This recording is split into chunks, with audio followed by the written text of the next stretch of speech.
Have you just made an announcement, Virat, about T20 internationals? Yes, I have. This was an open secret. It was not something that I was not gonna announce even if we had lost. This was going to be my last T20 World Cup playing for India. It's time for the next generation to take over. 2-year cycle. There's some amazing players playing in India, and they're going to take the team forward in the 2020 format and do wonders as we've seen them do in the IPL. And I have no doubts that they'll keep the flag waving high and, really take this team further from here now.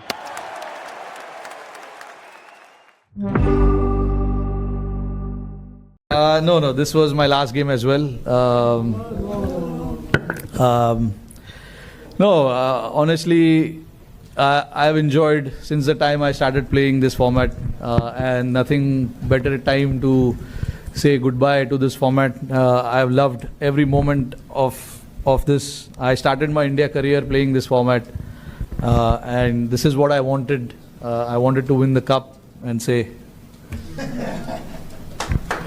thank you. Right, is that just T20s, just to check? Yeah. Just T20s international. Yeah. Can you just, so you still play ODIs and tests? Yeah. Very much. দেশের হয়ে টি-20 cricket থেকে অবসর রোহিতেরও। কোহলির ঘোষণার 120 মিনিটের মধ্যে সিদ্ধান্ত। বিরাট কোহলির পরে রোহিত শর্মা বিশ্বকাপ জিতে টি-20 ক্রিকেটকে বিদায় জানালেন ভারত অধিনায়ক। ম্যাচের পরে সাংবাদিক বৈঠকে এই ঘোষণা করেছেন রোহিত। টি-20 বিশ্বকাপ জিতে ম্যাচের সেরার পুরস্কার নিতে গিয়ে বিরাট কোহলি জানিয়েছিলেন এটিই দেশের হয়ে তাঁর শেষ টি-20 ম্যাচ। সেই ঘোষণার 120 মিনিট পরে অবসর ঘোষণা করে দিলেন রোহিত শর্মাও। সাংবাদিক বৈঠকে তিনি জানিয়ে দিলেন আন্তর্জাতিক টি-20 থেকে অবসর নিচ্ছেন তিনি। ম্যাচ শেষে সাংবাদিক বৈঠকে রোহিত বলেন, এটাই ভারতের হয়ে আমার শেষ টি-20 ম্যাচ ছিল। এরপরে আমি আর দেশের হয়ে টি-20 খেলব না। এই সিদ্ধান্ত নেওয়ার এর থেকে ভালো মুহূর্ত হতে পারে না। এই ফরম্যাটেই ভারতীয় দলে আমার অভিষেক হয়েছিল। টি-20 থেকে অবসর নিলেও অবশ্য একদিন ও টেস্ট ক্রিকেট তিনি খেলবেন বলে জানিয়েছেন রোহিত। রোহিত জানতেন এটাই তার শেষ সুযোগ, সেই কারণে ট্রফি জিততে এতটা মরিয়া ছিলেন তিনি।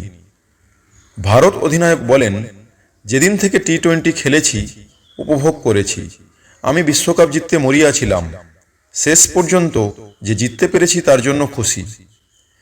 বিশ্বকাপ জিতে উঠে রোহিত জানিয়েছিলেন এক কথায় নিজের অনুভূতি বোঝাতে পারবেন না তিনি।